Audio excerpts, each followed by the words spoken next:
tardes o buenos días o buenas noches, no sé cuándo estarán escuchando esta clase.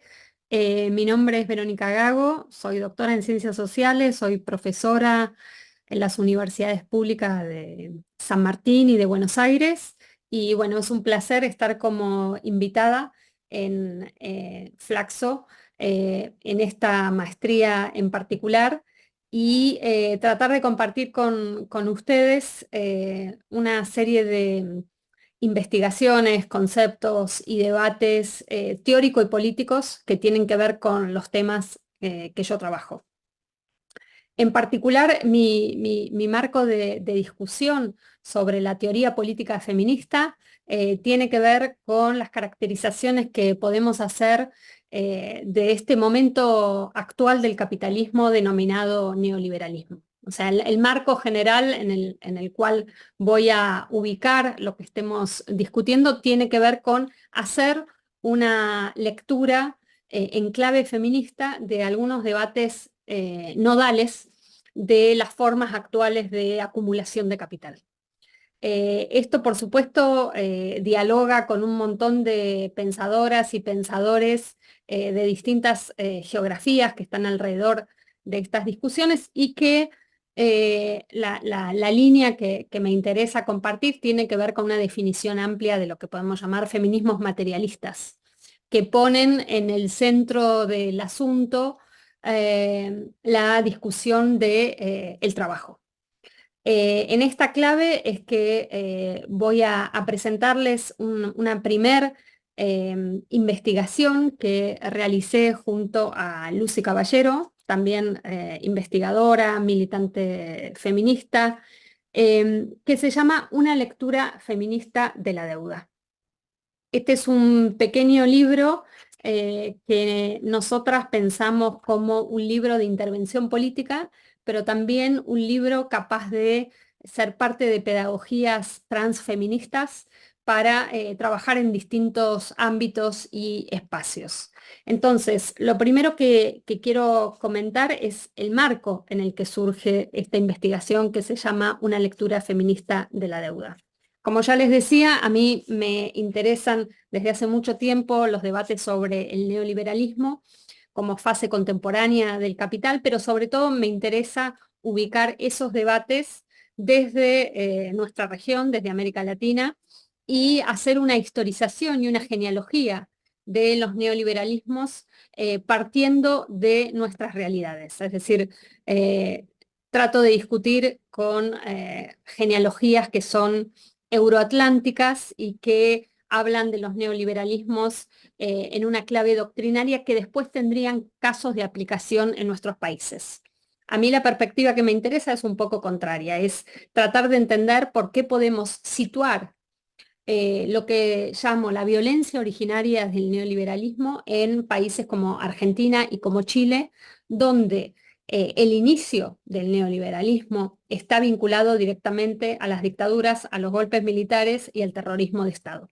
Me parece que ahí hay una conexión entre violencia y neoliberalismo que está a la base, al origen de lo que podemos entender como neoliberalismo. Y no es una desviación de una teoría del neoliberalismo que en el caso latinoamericano se aplicaría de forma violenta.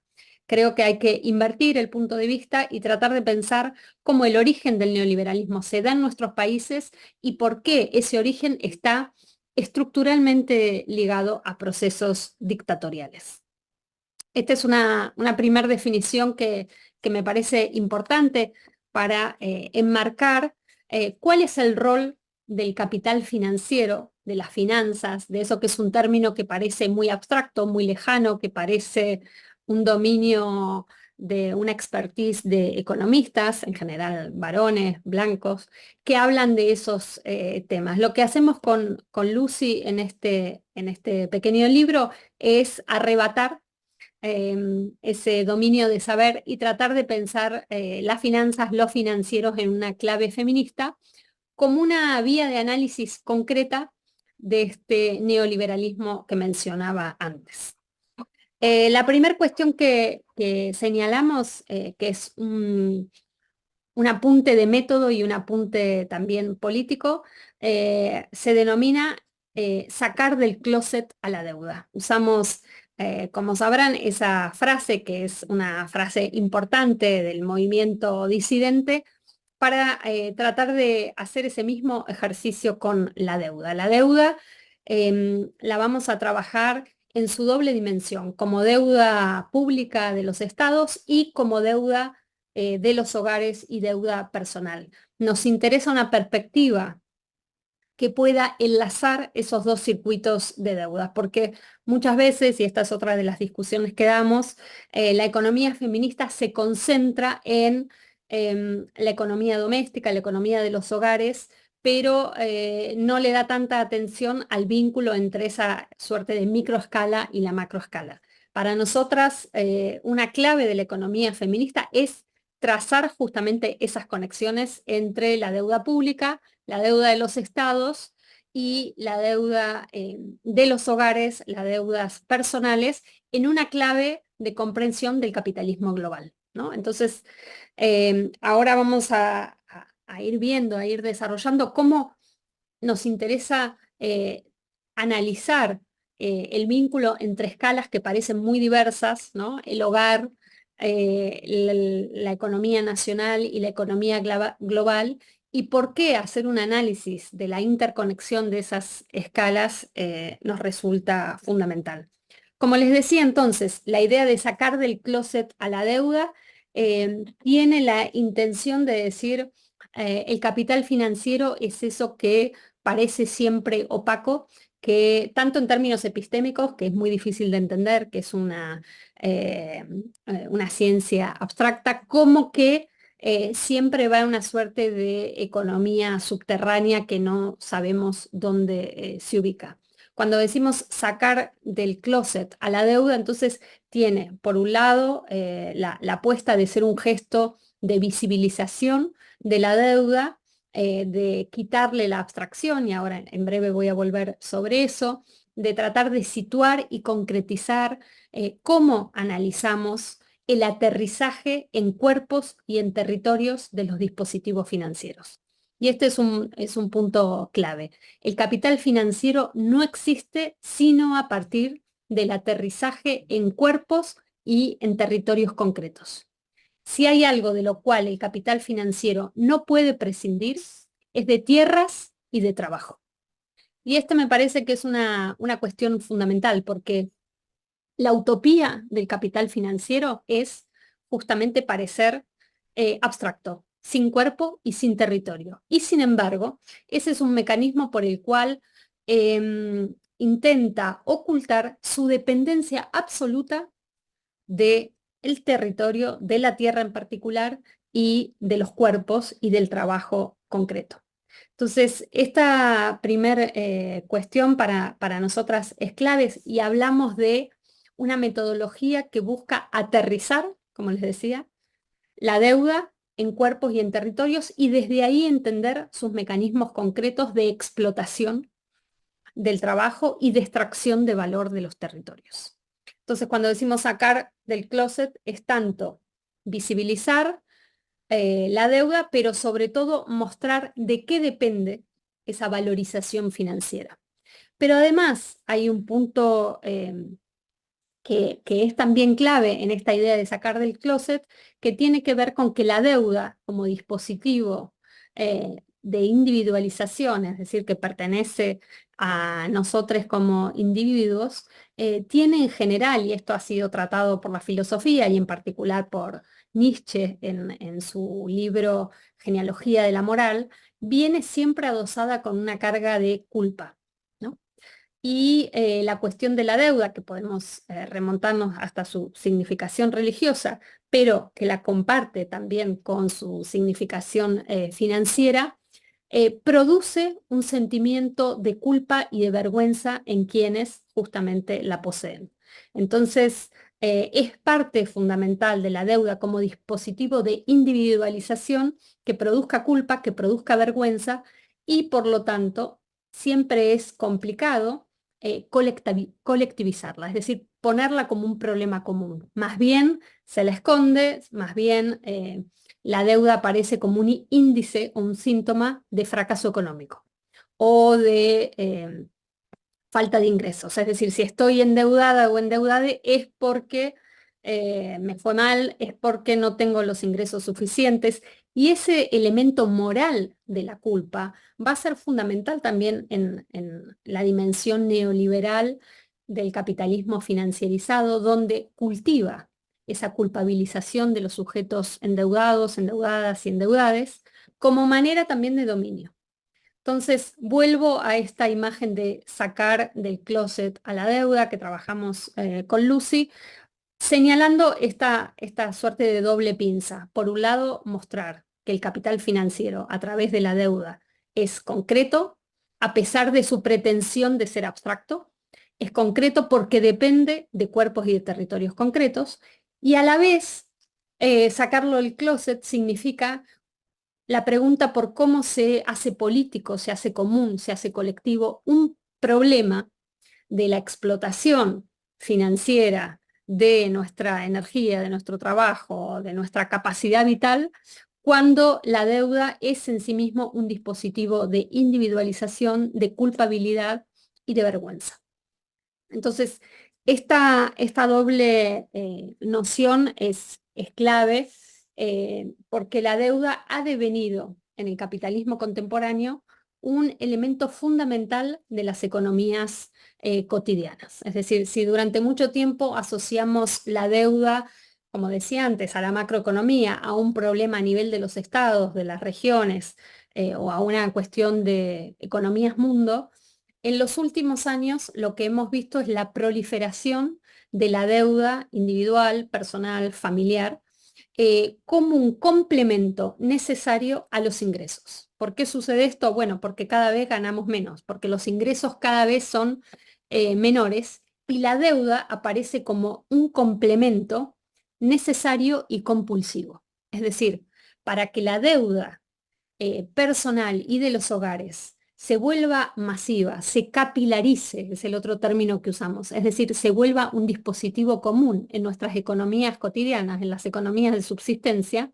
bueno, tiene que haberse producido antes una política de empobrecimiento generalizado, para que nos veamos obligados a completar con deuda ingresos insuficientes.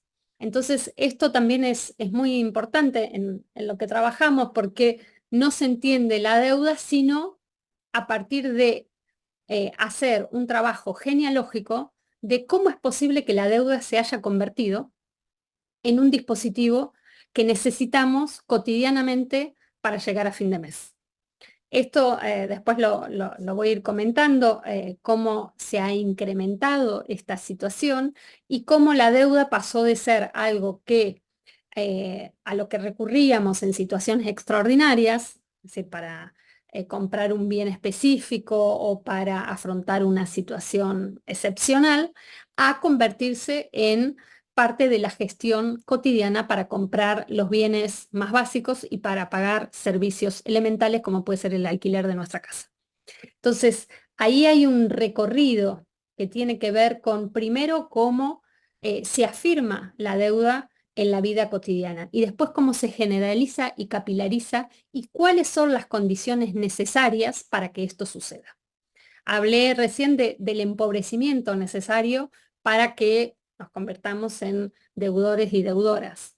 Pero también hay una modificación en las estructuras financieras en las que ofrecen deuda. Esto lo hemos investigado en Argentina y no solo en Argentina, de cómo hay toda una arquitectura que empieza ya no ser solo la de los bancos que ofrecen créditos, ¿no? Que está vinculada a una idea de deuda que se ofrecía a trabajadores y a trabajadoras que tenían un recibo de sueldo en blanco con capacidad de ofrecer garantías, y señalo en blanco con el contenido racista que tiene esa idea del trabajo registrado como trabajo en blanco, que es también parte de las discusiones de la economía feminista, confrontar ese tipo de lenguaje. Em, y empiezan a aparecer otro tipo de ofertas de deuda en instituciones que ya no son bancos, sino que son instituciones que aparecen mucho más flexibles a la mano y que son agencias de dinero rápido, agencias de crédito, que se van a ubicar a la salida de las estaciones de trenes, en bancos, en barrios donde por ahí no hay bancos. Es decir, empieza también a proliferar una arquitectura financiera que se va a propagandizar con la idea de democratización del acceso al crédito. Entonces, acá vemos algunos términos que son complejos, ¿no? Porque por un lado, para que esta deuda se expanda, necesitamos que se produzca un empobrecimiento generalizado. Y al mismo tiempo, el lenguaje de esa expansión crediticia va a ser con el lenguaje de la democracia y de la democratización del acceso al crédito. Entonces, ahí empezamos a ver cómo se articula, digamos, una dimensión también ideológica de cómo se venden estas herramientas financieras y las condiciones estructurales que le hacen lugar y que le dan posibilidad justamente de aparecer como una, pongo entre comillas, solución en la vida cotidiana. Es decir, tengo que afrontar gastos para los que no me alcanza el dinero y aparece la solución de un préstamo a sola firma, del acceso rápido a efectivo, con un agregado que es fundamental, que es una tasa de interés altísima. Esto parece un dato técnico, la tasa de interés es en general una nota al pie que nos aparece en los resúmenes de tarjetas o en los recibos de préstamos que no le prestamos atención y sin embargo es fundamental porque la tasa de interés es un número completamente político. ¿Por qué? Porque la tasa de interés que pagamos por el dinero que nos prestan va a depender de si somos de clases populares, si tenemos trabajo formalizado, si tenemos propiedades a nuestro nombre. Es decir, esto que aparece como crédito fácil o como crédito a sola firma es a costo de pagar unas tasas de interés enormes. ¿Por qué? Porque se supone que estas agencias prestan a lo que denominan poblaciones riesgosas. Es decir, quienes no tengan propiedades, quienes no tengan trabajo registrado, quienes estén en situaciones de empobrecimiento, van a aparecer para estas agencias como poblaciones peligrosas, en términos de poblaciones riesgosas. Esto me parece que es fundamental porque señala el carácter moral de la tasa de interés. ¿Qué quiere decir? Que primero hay que señalizar a una población como población riesgosa para permitir el abuso en el cobro de tasas de interés. Entonces acá vemos de nuevo que esta dimensión aparentemente abstracta de lo financiero y aparentemente técnico, como puede ser el dato de una tasa de interés, depende fuertemente de una definición moral política de la población a la cual se le va a prestar dinero. Entonces, estas dimensiones son clave para un análisis en términos de una economía con perspectiva de género, una economía feminista, una economía que quiere ser crítica, que quiere ser anticapitalista, para tratar de ir desmenuzando, desentrañando de qué manera las finanzas reproducen e intensifican formas de explotación en las cuales la dimensión de clase, de raza y de género van a ser específicas en la manera en que se traducen, por ejemplo, en la cuestión de la tasa de interés. Entonces, cuando hablamos de sacar del closet a la deuda, es tratar de ir reuniendo todos estos elementos para volverlos concretos, para ponerlos en una clave también de debate político, de qué hacen las finanzas con nuestros trabajos, con nuestros cuerpos, en qué territorios aparece el endeudamiento y en qué sentido construimos una perspectiva crítica. Entonces, para sintetizar, yo diría 3 puntos si tuviésemos que hablar de cómo hacemos una lectura feminista de la deuda. En primer lugar, es oponer cuerpos, territorios y narraciones concretas a esta operación de la deuda frente a una fantasía de la deuda como pura abstracción, frente a la idea de una deuda como algo que la podemos tomar, pero no sabemos bien cómo funciona. Eso me parece que es clave, y en el libro que tienen de libre descarga, se llama Una lectura feminista de la deuda, al final del libro hay unas conversaciones y entrevistas con compañeras, compañeros de distintos espacios y de distintos territorios donde se discute esto, qué significa en cada territorio el aterrizaje de las deudas.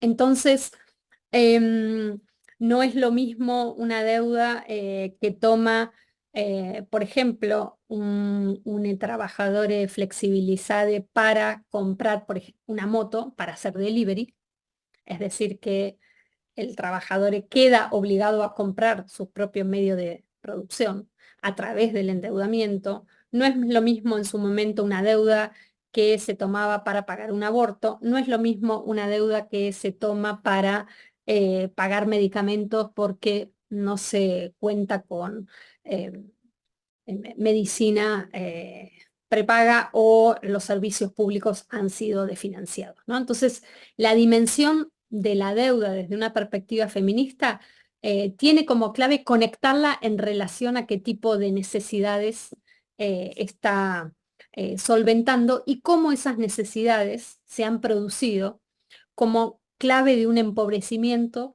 que produce a la deuda como una solución, ¿no? Es decir, lo que nos interesa acá es decir, ¿qué es lo que tiene que pasar para que el endeudamiento, para que pedir dinero prestado a tasas de interés altísimos nos aparezca como una solución y no como lo que realmente es, que es una dinámica de explotación intensiva con tasas de interés descomunales? El segundo punto que nos interesa y que lo planteamos en el libro tiene que ver con trazar la conexión también entre deuda y violencias machistas. Esto ha sido también parte de una práctica política en Argentina que tiene que ver con que en algunos espacios de los feminismos se ha discutido la consigna desendeudadas nos queremos o la deuda es con nosotras y con nosotres como una manera también de politizar el tipo de dominio que produce la deuda, pero también entender este vínculo concreto entre deuda y violencias machistas. Es decir, cuando estoy endeudada, decían muchas compañeras, no puedo eh, salir, huir de una situación de violencia doméstica porque sigo siendo responsable de la deuda.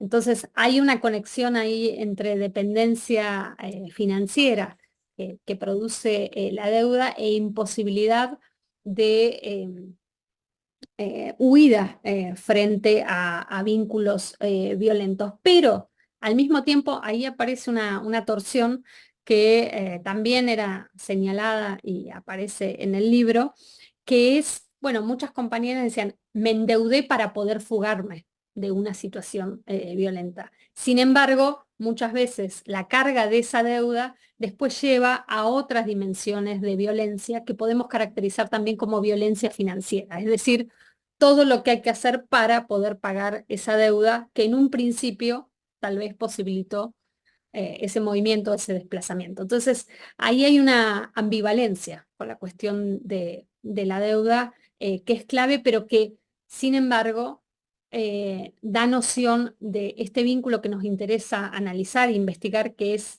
el vínculo entre deuda y violencias machistas. Y un tercer punto para sintetizar esta lectura feminista de la deuda, que es tratar de entender con qué tipo de trabajos está asociada esta deuda que, como les decía, tiene mucho que ver con una realidad de hiperprecarización, con una realidad de ingresos insuficientes, de empleos que son informales, que son intermitentes, que son changas, pero sobre todo con una realidad también de una gran carga de trabajo doméstico no remunerado. Es decir, los índices cuantitativos que venimos analizando desde el 2017 para acá, lo que muestran es que las más endeudadas en nuestro país, pero esto es una tendencia que se repite en otros países de América Latina, son las mujeres. Y son las que la carga de la deuda también las condiciona a trabajos peores pagos y a una carga intensiva de trabajo reproductivo no remunerado. Entonces, hay un vínculo ahí entre trabajo y deuda que es también fundamental, porque la deuda es un mecanismo de explotación del trabajo. Muchas veces no se considera la deuda desde el punto de vista, o no se la analiza desde el punto de vista del trabajo, ¿no? Sino eso que aparece por fuera del análisis laboral. A nosotras nos interesa en particular entender cuál es la conexión entre deuda y trabajo, sobre todo entre deuda y trabajo precarizado, entre deuda y trabajo reproductivo no remunerado. Al punto que lo que hemos visto es que la deuda se convierte en un mecanismo de precarización del trabajo. ¿Qué quiere decir esto? Que una vez que estoy endeudada, la obligación financiera que me genera esa deuda me obliga a aceptar trabajos cada vez más precarios, en peores condiciones, porque lo que sí o sí tengo que cumplir es el pago de la deuda a fin de mes o en la quincena o según el plazo que haya establecido. Entonces, ese vínculo orgánico entre deuda y precarización del trabajo es clave porque la deuda no es algo que aparece al costado o por detrás de un análisis de las formas del trabajo y del mercado laboral, sino que la deuda opera al interior y como un acelerador de las formas de precariedad laboral. No solo, como dije al principio, porque para que la deuda, digamos, se capilarice en nuestras economías cotidianas, tenemos que haber sido empobrecidas y empobrecidos y empobrecidos, sino porque también es un mecanismo de aceleración y de intensificación de la precariedad del trabajo. Entonces, este es un tema fundamental porque muchos análisis mainstream, digamos, de la economía piensan en las finanzas y en las deudas como algo que se opone a la economía real del trabajo, ¿no? Como si la cuestión financiera y de las deudas sería una suerte de economía ficticia que no está vinculada al mundo del trabajo. Desde una perspectiva feminista tenemos que discutir esa idea. Más bien es lo contrario. Tenemos que entender cómo la deuda se infiltra en formas de trabajo y empuja la precarización del trabajo. Y una última cosa que me parece fundamental y que han trabajado algunos autores y autoras y que nosotras retomamos en este libro, que es el tipo de organización a futuro de nuestro trabajo que nos impone la deuda. Es decir, la deuda lo que plantea es una captura de nuestro trabajo a futuro. ¿Por qué? Porque tenemos esa obligación financiera que está por delante. Es el tiempo que esa deuda nos va a llevar a pagar, meses, años.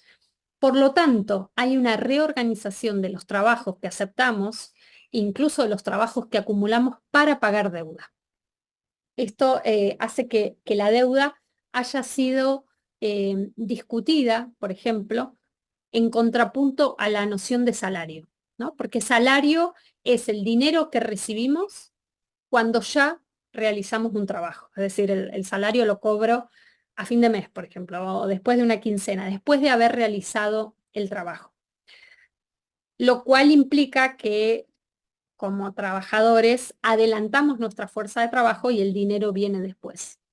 Paradojalmente, la deuda invierte esa secuencia entre trabajo y dinero.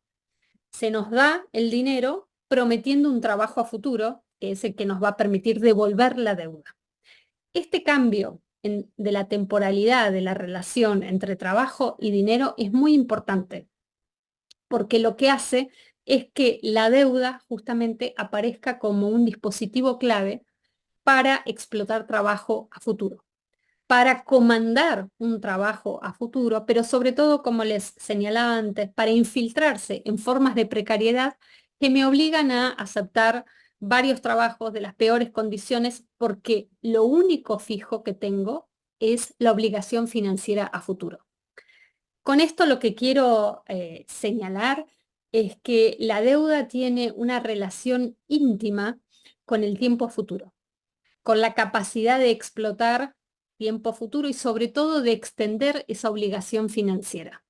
Eh, para decirlo de una manera sencilla, un trabajo lo puedo dejar, lo puedo abandonar. La deuda parece como aquello que no se puede abandonar, que nos persigue, ¿no? Y que nos persigue a futuro.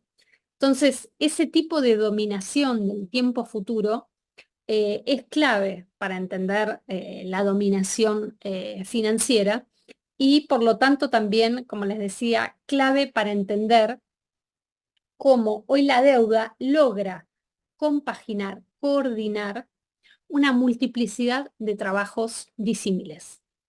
Para decirlo de manera muy sencilla, a la deuda no le importa de dónde saquemos los ingresos para pagar esa obligación financiera. La deuda logra que tal vez combinemos trabajo informalizado con trabajo formalizado, trabajo en economías ilegales, distintas changas. Lo que importa es que la deuda logra comandar y unificar ingresos muy disímiles.